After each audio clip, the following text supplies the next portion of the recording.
Fatal Beauty. How ancient beach sand destroyed Florida's biggest reservoir.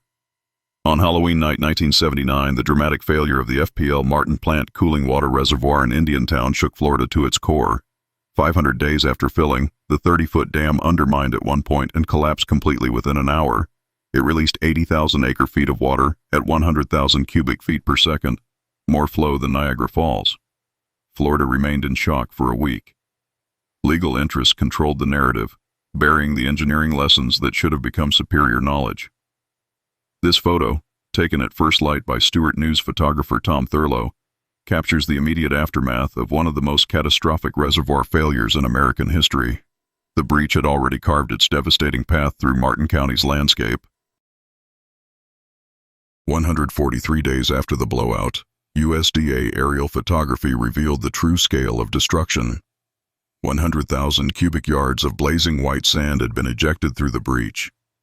The train that was washed away at 1:10 a.m. became the only witnesses to the initial catastrophe. Heavy flows of white sand erupted through slopes that continue to fail even today. White sand eruptions marked depression points. These were vent locations for natural piping lanes. The breach occurred where internal borrow pits were visible, though some sand pits existed before construction. The L65 canal, normally at 18 to 19 feet NGVD, had been artificially lowered to 14 feet in the days prior. Sabotage by union workers was alleged but dismissed as the root cause. The stage peaked at 26.12 feet at 2 a.m. on October 31st. The dam design was fatally flawed from conception. A 16-foot crest rose 50 feet NGVD with inboard slopes at 2 horizontal to 1 vertical and outboard slopes at 3 to 1. 6 inches of soil cement covered the inboard slope, a cosmetic protection against wave erosion. The base sat on natural ground ranging from 20 to 30 feet NGVD, creating a height of 20 to 30 feet. Critically, there was no core, no cutoff wall, just sand piled on sand. The embankment width ranged from 110 to 170 feet. Property was acquired in 1972. Construction ran from April 1974 to July 1977, and pumping to fill began February 6, 1978. The maximum operating level of 37 feet was reached by April 3rd. The dam failed on October 30th, 1979, 575 days after loading. The timeline of terror began at 10 p.m. when a northbound FEC freight train passed the western dam embankment 20 feet below the reservoir. They saw no signs of trouble. At 11:30 p.m., instrumentation detected the initial breach with flow at 20,000 CFS and accelerating. At 1 a.m., a freight train from Belglade to Fort Pierce noticed water on the tracks despite no rain. At 1:10 a.m., still 10,000 feet from the breach, water hit them like a tidal wave. They felt launched 20 feet into the air as 7 of 22 cars swept off the tracks. The crew called FEC dispatch in New Smyrna Beach and were rescued by helicopter. At 1:47 a.m., dispatch called the sheriff reporting a flash flood. At 3:30 a.m., instrumentation recorded peak flow of 100,000 CFS. By 3 p.m., flow had dropped to 15,000 CFS. Still incredible.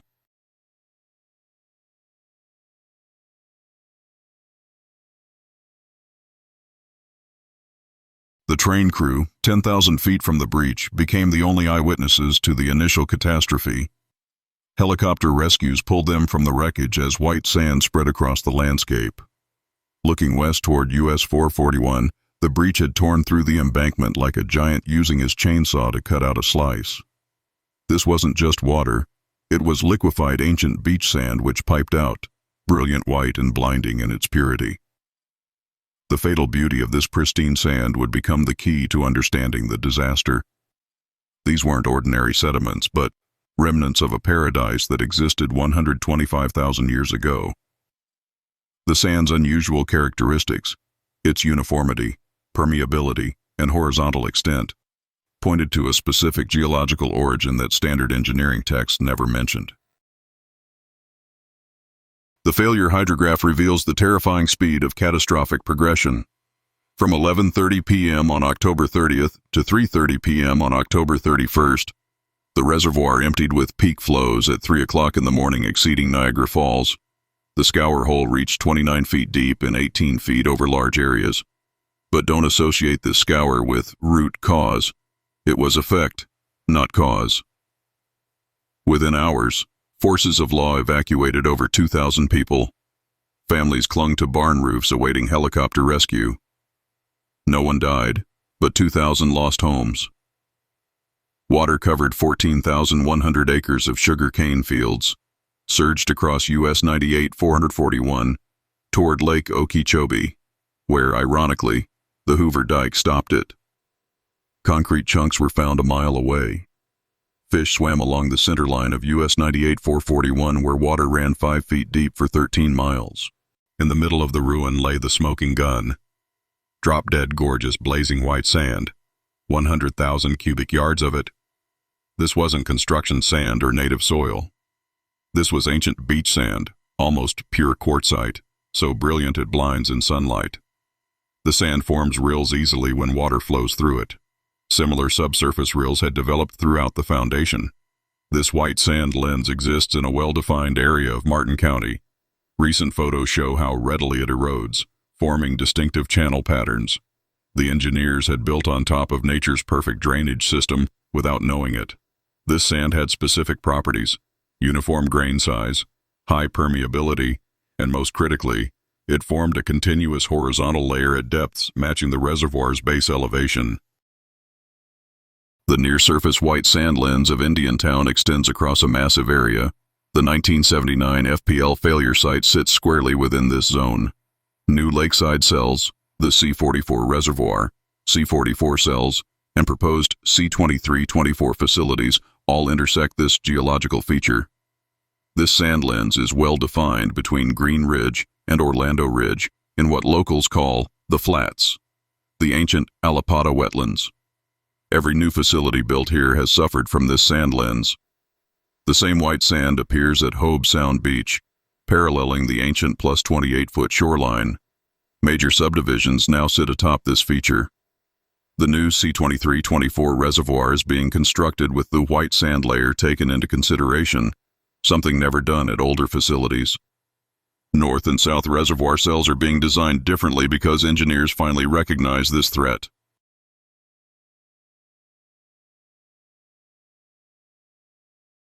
Critical data comparison reveals the fatal underestimation. FPL's original report showed permeability at 3 feet per day, but the actual sand lens permeability is 60 to 72 feet per day, underestimated by a factor of over 20. C44 project data confirms similar values in the white sand lens. The sand consistently appears between elevations 20 and 27 feet NAVD. Testing shows this sand is 20 times more permeable than indicated in FPL's report. This wasn't just an error. It was a fundamental misunderstanding of the geological formation. Standard soil testing couldn't capture the unique properties of this ancient beach deposit. The sand's uniform grain size and lack of fines created perfect conditions for rapid water transmission. HDR boring data reveals the sand lens geometry. Top elevations range from 21 to 27 feet. Base elevations from 17 to 25 feet. The lens thickness averages 2 to 4 feet but can exceed 6 feet in places. One critical data point shows a lower-level sand lens, evidence of multiple depositional events. Images of sand from the lens show remarkably uniform, well-sorted grains. Classic beach sand characteristics. The Blue Goose expert witness boring from July 2018 confirmed these findings. Sample HA6 in the depth range. 18 to 24 inches shows the distinctive white sand. Grain size analysis reveals why this sand is so dangerous. Perfectly sorted medium sand with virtually no fines to impede flow. This is nature's perfect filter sand, deposited by wave action over thousands of years.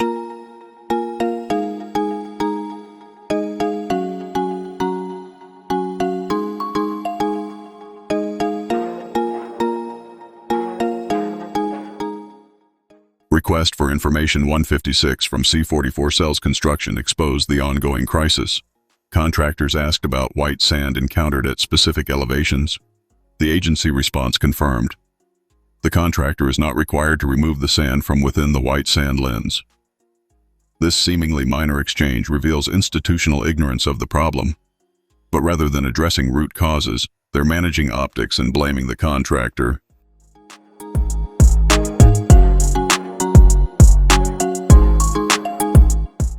Backward erosion piping, or BEP, explains the catastrophic failure mode. The process begins when water finds the permeable sand layer. Initial flow is minor, perhaps a gallon per minute. But as particles dislodge at the exit point, the channel enlarges exponentially. Flow isn't linear to opening size. It increases by the fourth power. Within an hour, 1 gallon becomes 1,000 gallons per minute. 30 minutes later, 10,000 gallons. The erosion works backward from the exit point, undermining the structure from below. Laboratory experiments of backward erosion piping confirm this mechanism in narrow openings to canals. The reservoir pressure at the back accelerates the process. 916 minutes of erosion in controlled conditions shows the devastating channel formation. The shape sand forms matches exactly what was found at the failure site.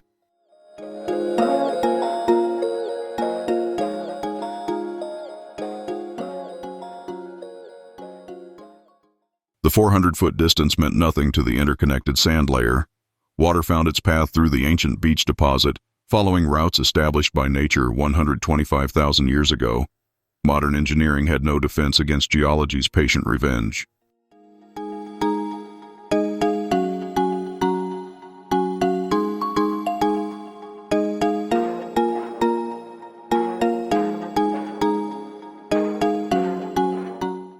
The 1940 aerial photography reveals Alligator Flats in its natural state, a complex flat wetland landscape where water confused itself trying to flow northeast.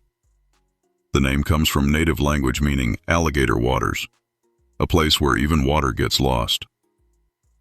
Closed depressions dot the landscape, each a potential failure point. These aren't random features but windows into the underlying sand lens.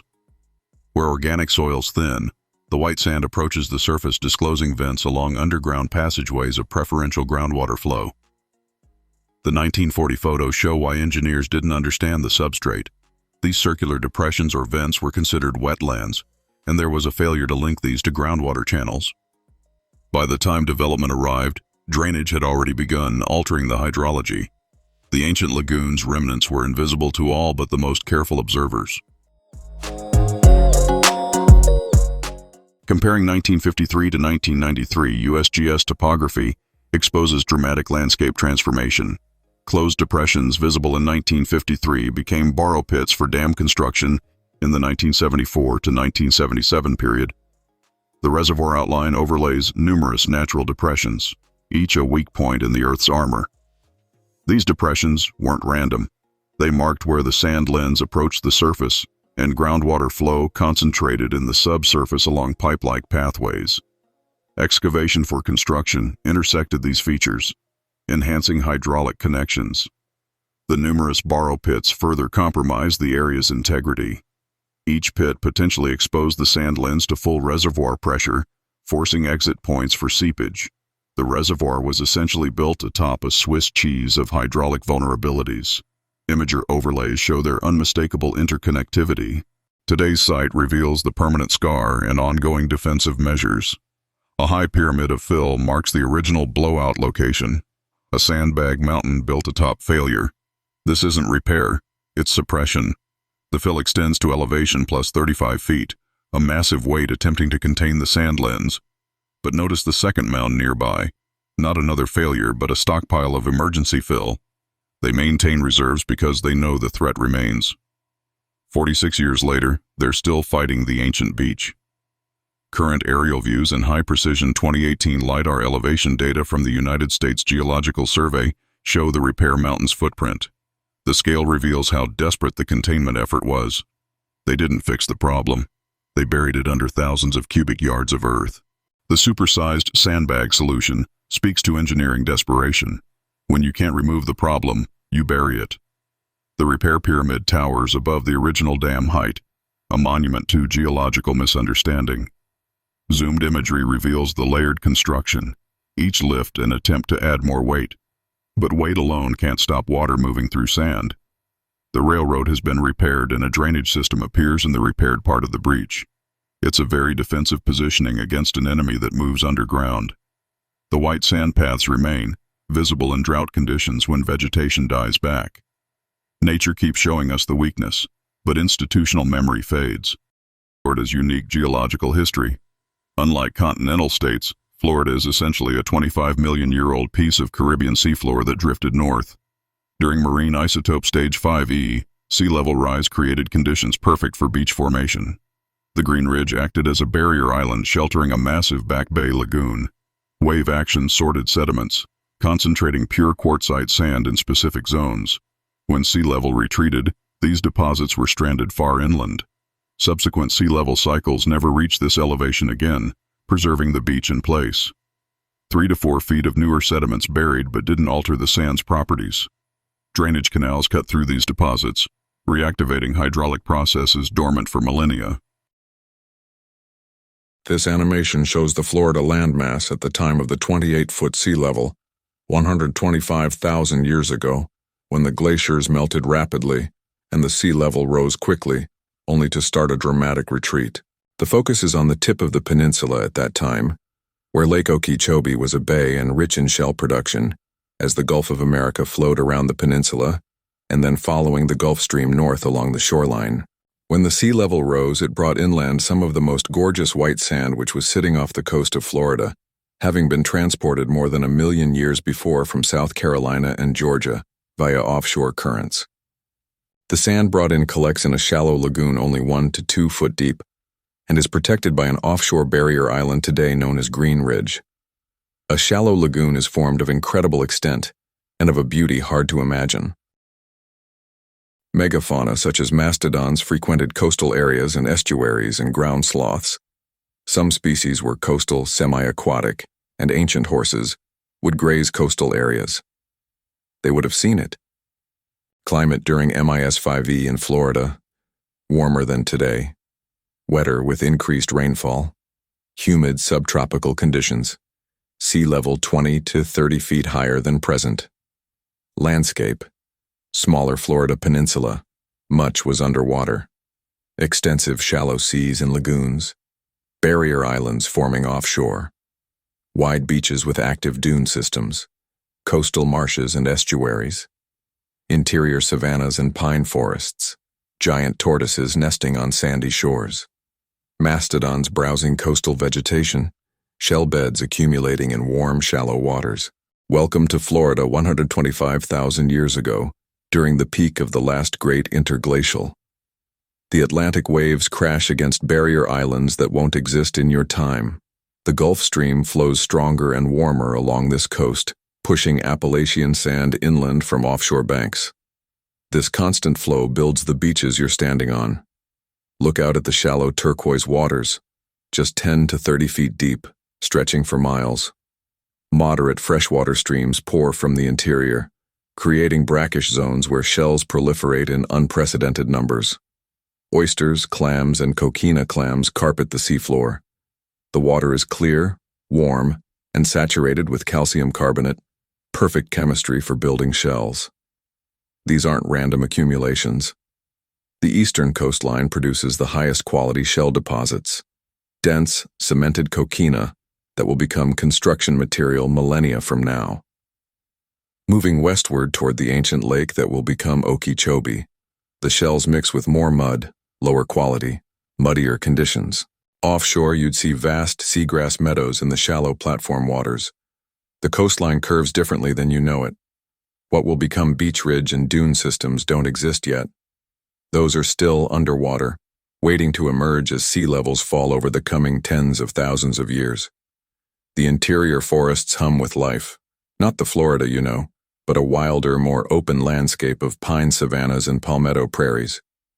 This is a world in transition, capturing sand, building shell beds, creating the geological foundations your civilization will mine for roads and construction.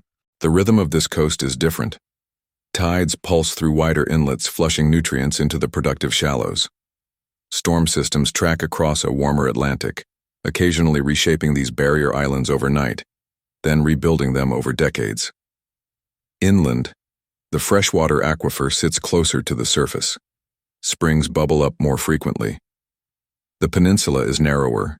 You could walk coast to coast in days, not the week it would take in your time.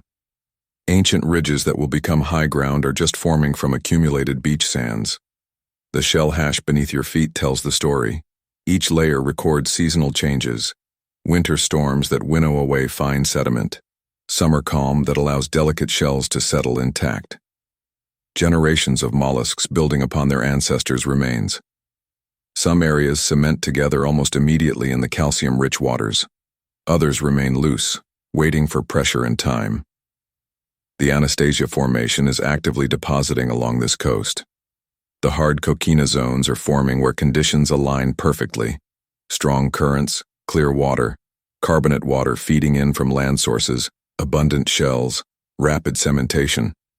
This moment, this shoreline, this exact configuration of land and sea, it's fleeting in geological time, but it will leave permanent evidence.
Side-by-side comparisons of the FPL reservoir area, 1940 on one side, 2022 on the other.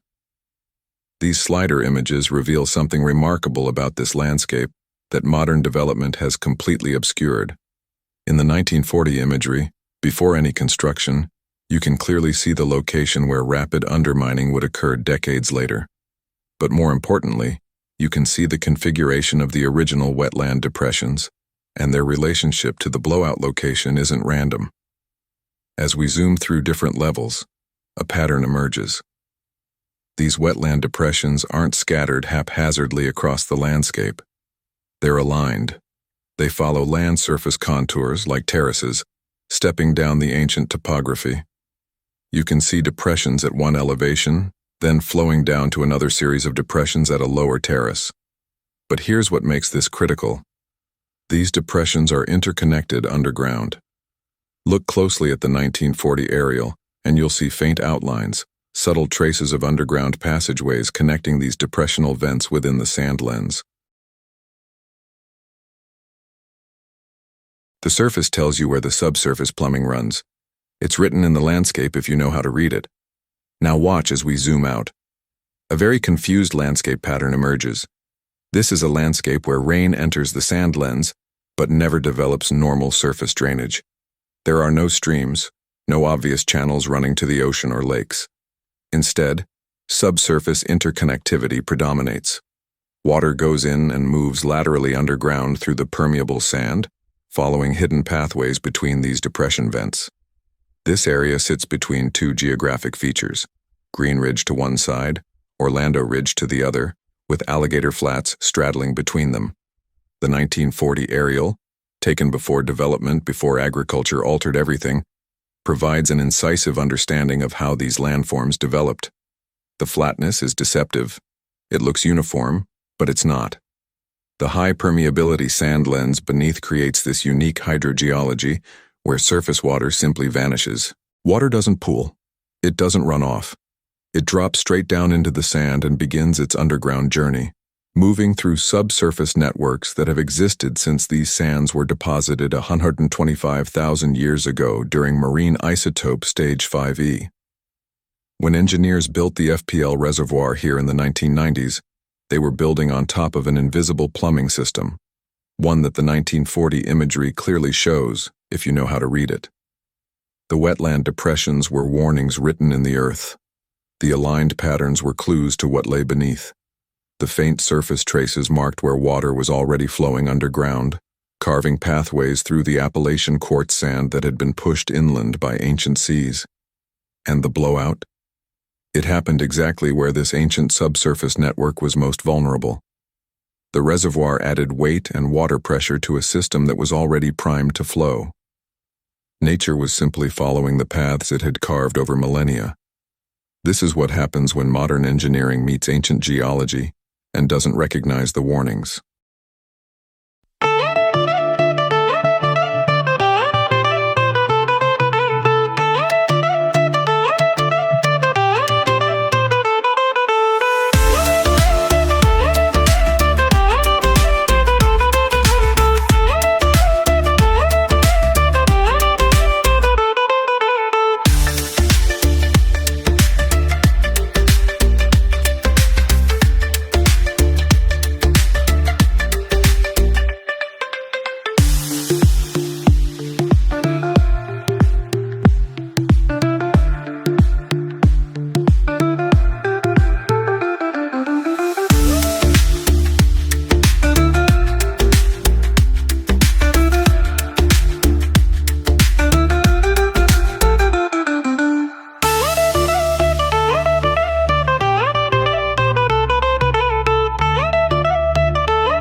The St. Lucie Canal, also known as the C-44 Canal or simply C-44, is a man-made canal in Martin County, Florida, connecting Lake Okeechobee to the Indian River Lagoon.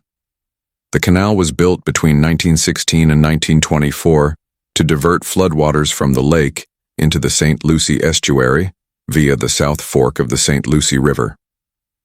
Deepened in 1937 to enable the passage of boats, the St. Lucie Canal is now the eastern segment of the Okeechobee Waterway. The St. Lucie Canal connects to Lake Okeechobee at Port Mayaca, Florida. The canal is 8 feet deep as a result of its second deepening in 1949. It has a rate of flow of 9,000 cubic feet per second. In 1933, 16 fixed spillways were approved for construction to reduce shoaling caused by flow out of the sand lens. In 1924, the canal's original flow capacity was 5,000 cubic feet per second. In 1937, The canal was deepened to 6 feet, increasing its flow capacity. In 1949, it was deepened to 8 feet, which increased the flow capacity to 9,000 cubic feet per second. The sand lens is exposed in this canal cut, and it is very easy to define by looking at the steep slope segments of the canal from the 2020 USGS point cloud data.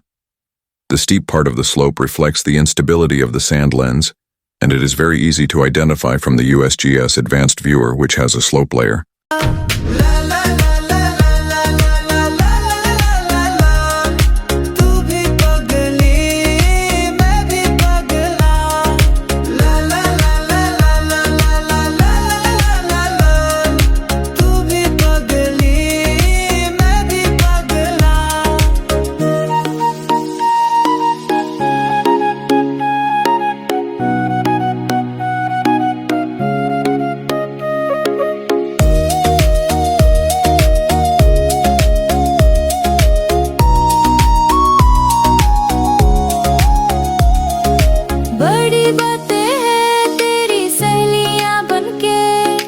जब मुझे तुझको देखे है छुप के, तेरी सहेलियों ने बता दी तेरी बात, तू भी पगली मैं भी पगला।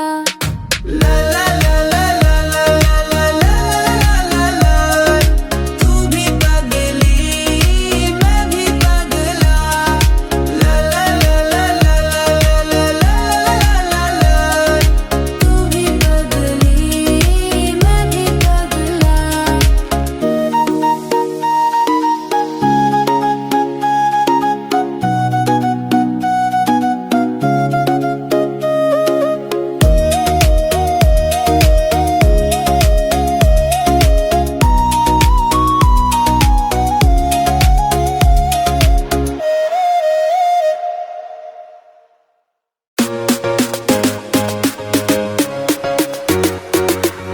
Fatal Beauty.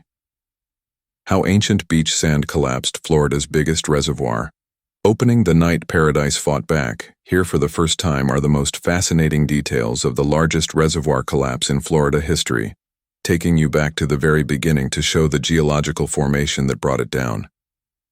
But our story begins on the eastern shore of Lake Okeechobee, in Indiantown, Florida, a place most people have never heard of, even in Florida. October 30th, 1979. The night before Halloween. Martin County. While the Bee Gees rocked the world with Tragedy, part of their record-breaking year with 7 songs in the top 40, and America prepared for trick-or-treaters, something far more terrifying was about to unfold in the middle of the night. Just 18 months before, Florida Power and Light had constructed a massive cooling reservoir on existing sloping terrain. The land rose naturally from 20 feet above sea level in the southwest to 30 feet in the northeast, and engineers built an earthen dam to elevation 50 feet, 30 feet higher than the low ground. This 1953 USGS map reveals the story in exquisite detail. The landforms, wetlands, gentle slopes, and precise elevations, the Florida East Coast Railway line running along the western edge, and something else that would prove crucial. Sand pits dug long before any reservoir was ever imagined. The earthen embankment rose with an outboard slope of 3.6 to 1 horizontal to vertical, a 20-foot wide access road at the top, and an inboard slope of 2.8 to 1.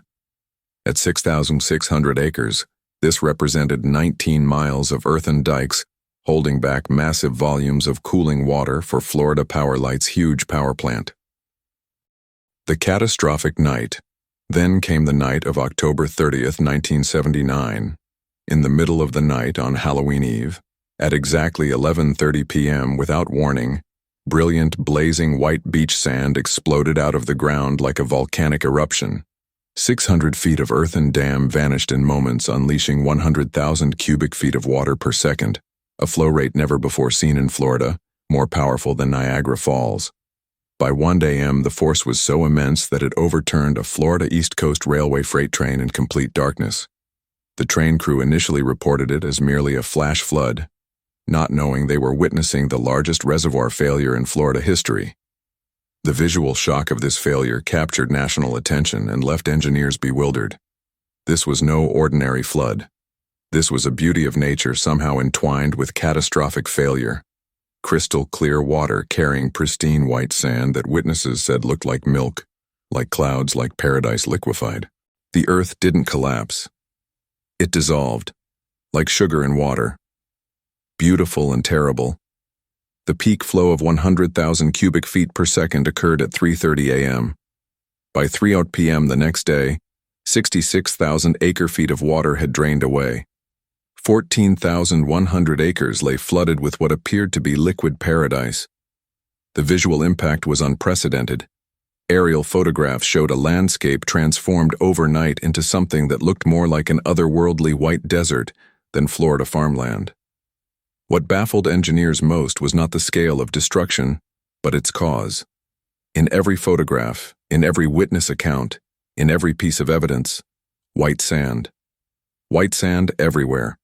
Perfect, mesmerizing white sand that had poured out from somewhere deep beneath the reservoir. Not the brown clay or dark soil you would expect, but brilliant white sand so pure it seemed to glow. The cover-up and forgotten lessons, the 1983 USGS map, surveyed after the failure, provides invaluable evidence that was hidden beneath the water during the original disaster. This post-failure survey revealed the locations of all the borrow pits that had been excavated within the reservoir footprint, including one critical pit just outside the embankment toe that proved to be the key player in this geological drama. What followed was a forensic investigation by the nation's best engineering experts and a lawsuit that extended for years after the failure. But the lawyers made sure to keep everything fuzzy. No definitive conclusions, no clear blame, no understanding of the true cause. The mystery remained unsolved. Perhaps more tragically, the superior knowledge gained from this catastrophic experience was never passed on to the next generation of engineers. Today, engineers are building reservoirs and water storage cells in the exact same area with zero knowledge of what triggered the 1979 collapse. This institutional amnesia has resulted in much more recent litigation over the identical geological issue, though the connection remains unrecognized. The entire failure has been forgotten and filed away. 46 years of silence, 46 years of lost knowledge, 46 years of engineers unknowingly dancing with the same geological time bomb, journey back in time. But now, 46 years later, we have a chance to revisit this disaster with technologies that were not imaginable in 1979. Where do we start? We must go back much further than anyone imagined. Our story begins 255 million years ago, when scientists first detected permanent ice formation on Earth's polar regions. This marked the beginning of the modern ice age, not a single frozen period, but a complex rhythm of glacial and interglacial cycles. Every 50 to 100,000 years, like clockwork, massive ice sheets would grow and lower sea levels by hundreds of feet, then melt back down, causing seas to rise again. Since that first ice formation, Earth has experienced dozens of these major cycles. We must examine one particular cycle, the one scientists call EMIS 5e, and its profound impact on Florida. Science has now concluded that we had a high sea level stand in Florida at elevation 28 feet above today's level, 125,000 years ago. That high stand lasted for several thousand years, carving a shoreline at that precise elevation. Here's what makes this discovery so startling. The FPL reservoir was constructed on land between 20 and 30 feet elevation. The reservoir sat directly on the ancient plus 28-foot shoreline, the birth of Crystal Sand Bay. At this time, 125,000 years ago, the human structure was just forming to create the modern human. We really did not exist as a species yet. But those shells which formed the coquina? That same species is still abundant in Florida today. When you examine the plus 28-foot shoreline, one thing slaps you in the face. The huge back barrier lagoon at this location, sandwiched between Green Ridge, which was a barrier island then, and the higher Orlando Ridge. It's huge, and it's shallow, and we have seen nothing like this in our coastline's history. Today we call it Alapata Flats, a native word meaning alligator flats, and it is one of the most confusing landscapes in Florida. When sea level pushed up to plus 28 feet, there was a massive amount of white silica sand, as brilliant white as you can get. It blinds you in the sun. These almost pure quartzite sands came from the Appalachians long ago and sat offshore until the sea level rise pushed them up to the new shoreline. At elevation plus 28 feet, the Alligator Flats became what we now call Crystal Sand Bay, a shallow, protected lagoon with significant shelter from Green Ridge offshore, its bottom lined with this brilliant white sand. Picture this ancient paradise, 80,000 acres of crystal-clear warm water, protected behind Green Ridge Barrier Island, fed by pristine springs. The bottom lined with that brilliant white quartzite sand that looks like premium aquarium sand, so perfect it seems artificial. No pollution, no development, no human impact. Just nature's perfect crystal lagoon that lasted for 15,000 years. As sea level retreated, that white sterile sand, which barely supports vegetation, was rafted in and has remained there for over 100,000 years. Eventually, it was covered by only 3 to 4 feet of modern soil, sometimes even less. This white sand layer is about 2 to 3 feet thick, horizontally pervasive and highly permeable. We call it the sand lens. Compared to its top and bottom layers, it is a hidden superhighway for seepage. The mechanics of destruction. The phenomenon we call today backward erosion piping was known but not yet formally termed in 1979. When this sand lens gets exposed by a cut, such as a ditch or borrow pit, water follows the law of gravity and exploits points of weakness. The exploited localized point starts to seep faster, and then particles start dislodging.